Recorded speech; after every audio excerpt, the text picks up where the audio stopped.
आए हुए सभी श्रद्धालुओं के हृदय में विराजमान भगवान भोलेनाथ को प्रणाम करता हूँ। कैसे 5 दिन निकल जाते हैं कथा कीर्तन में, समय का बिल्कुल भी पता नहीं चलता। आज सुबह को तो विश्वास नहीं हो रहा था कि आज कथा का अंतिम दिन है, और मन में जब ये विचार आ रहा था कि बस आज का दिन ही कथा करनी है, कल से ये कथा स्थल, ये प्रांगण जो आज ओम नमः शिवाय और हर हर महादेव के जय घोषों से गुंजायमान हो रहा है, कल ये बिल्कुल शांत अवस्था में दिखाई देगा। ये केवल ऐसी सोच, ऐसा विचार आते ही मन एकदम छोटा हो गया, लेकिन पुनः एक शक्ति का संचार भी मन में हुआ। भगवान शिव ने मन में अंदर ही अंदर प्रेरणा दी कि तू निराश क्यों हो रहा है, तू मन छोटा क्यों कर रहा है, अगली कथा भी बहुत शीघ्र ही होगी। बोलिए शंकर भगवान। कौन कौन चाहता है अगली कथा जल्दी हो? भव्य रूप से कथा होगी। ये भी भव्य है, ये भी भव्य है। जब कथा अपनी समाप्ति की ओर होती है, धीरे धीरे धीरे धीरे ये छोटा सा तालाब एक समुद्र का रूप धारण कर जाता है।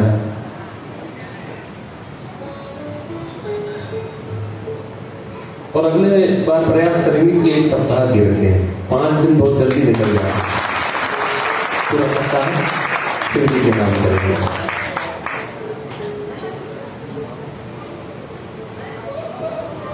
अनंत पुण्यों का, अनेक जन्मों के पुण्यों का जब फल एकत्रित हो जाता है ना, जब पुण्यों का, जैसे पाप का घड़ा होता है वैसे पुण्यों का भी तो घड़ा होता है।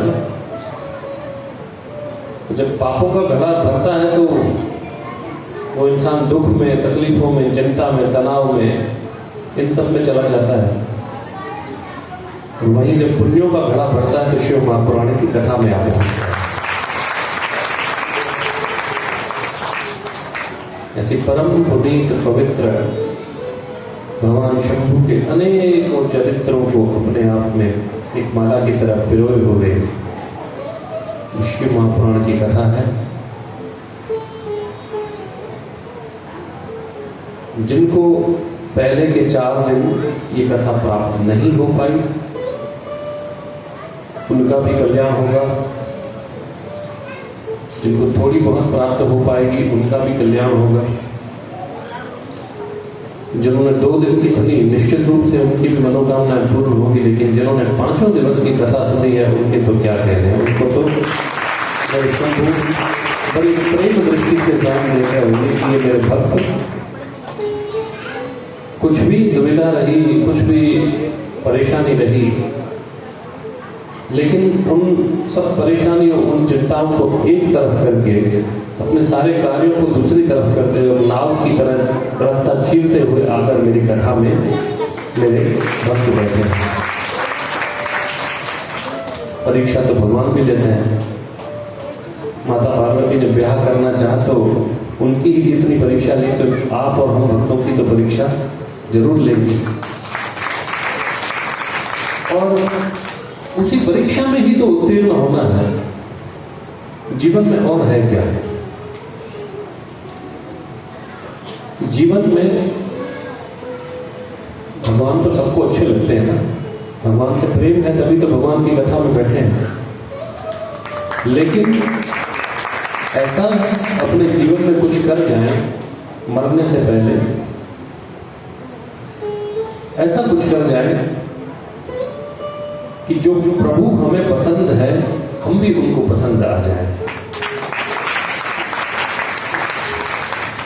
जीवन में कर्म ऐसा ही करना है कि हम भी प्रभु को अच्छे लगने लगे।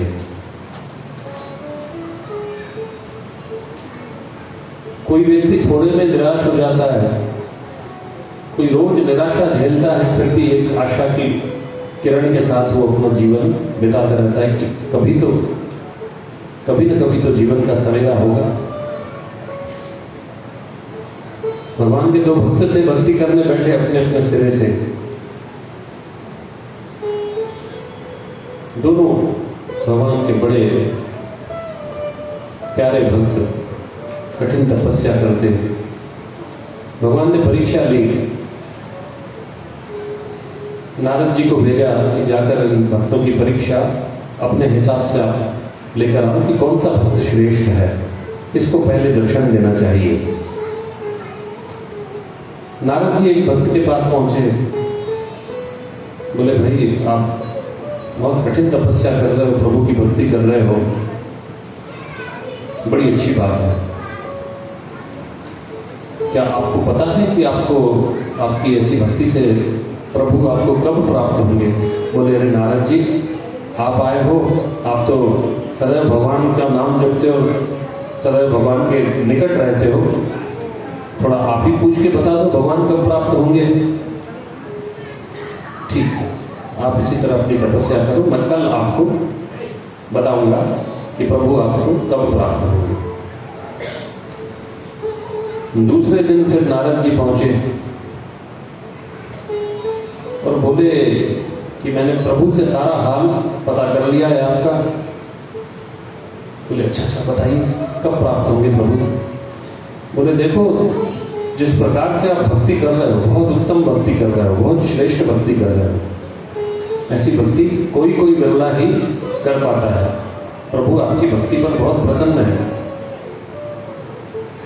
बोले तो प्रभु मुझे जल्दी प्राप्त हो जाएंगे? बोले हाँ, प्रभु ने संदेश भेजा है आपके लिए कि जिस प्रकार की भक्ति में लगे हुए हो, ऐसी भक्ति निरंतर आप 7 जन्मों तक करोगे तो भगवान आपको दर्शन दे देंगे और आपको प्राप्त हो जाएंगे। उसने कहा 7 जन्म ऐसी भक्ति करूंगा तो भगवान प्राप्त होंगे, और वहीं पर अपनी भक्ति त्याग दी कि 7 जन्मों में भगवान को प्राप्त। ऐसी कठिन भक्ति, इतनी कठिन भक्ति करने के बाद भी भगवान, उनको तो अभी प्रकट हो जाना चाहिए। बोले नहीं, भगवान ने तो ये संदेश भेजा है, और वह भक्त अपने पद से विमुख हो गया। बोले जब इतनी कठिन भक्ति करनी है, वो भी 7 जन्मों तक, इस जन्म का अता पता है नहीं, कितने वक्त तक ऐसे कर पाएंगे। दूसरे भक्त के पास पहुंचे,